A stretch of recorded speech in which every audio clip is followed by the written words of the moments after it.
Hi, I'm Alira and this is my reflection on our group's live streaming experience for the BCM 303 from weeks 3 to 7.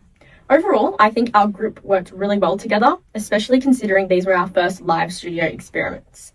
Everyone was really committed to their roles and there was a strong sense of cohesiveness across the team. We all understood the concepts we were working towards, which made the process feel a lot smoother.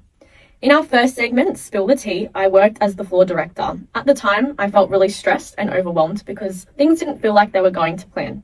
There were moments where we slightly went off script, like when the host offered water, but we didn't actually have anything prepared for that. And in that moment, it just felt a little bit awkward and rushed. But after watching it back, it actually turned out way better than I expected. It came across as really engaging and fun, and the rawness of it made it feel more genuine for viewers.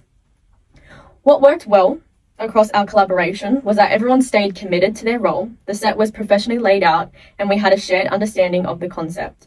However, communication, especially between the floor and control rooms through the headsets, is something we definitely needed to improve on in the first week.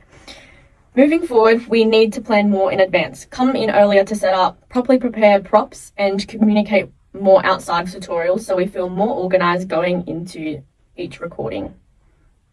Our first experiment, Spill the Tea, was a game show where an international student and a local student from Wollongong answered questions about Wollongong, and if they didn't answer, they had to drink from the mysterious cup.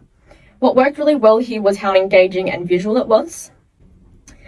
The different camera angles helped capture both the overall setup and the reactions of the participants, which made it more entertaining for the audience. The expressions especially when drinking the bad cups, really added that sense of humour and engagement. Overall, the concept worked because it was simple, interactive and easy to follow. The main improvement would be sticking more closely to the planned script and being better prepared with props so we avoid awkward moments. Our second experiment, Space Jump, was an improv performance based on Wollongong life. I was an actor in this segment and it was honestly one of the most enjoyable parts of the process. It allowed us to be really creative and draw on real experiences like local places, nightlife and shared moments, which made it feel authentic and relatable. What worked really well was the energy of the group. Everyone committed fully to the improvisation, which made the performance feel engaging and theatrical. One challenge we faced was timing. We didn't really clearly communicate that to each other, and the acting segment needed to run for a certain amount of length, so the final piece ended up being a lot shorter than we intended. We also had some difficulties with staging, especially with framing the actors of different heights, but we adapted by making positions on the floor to make it work.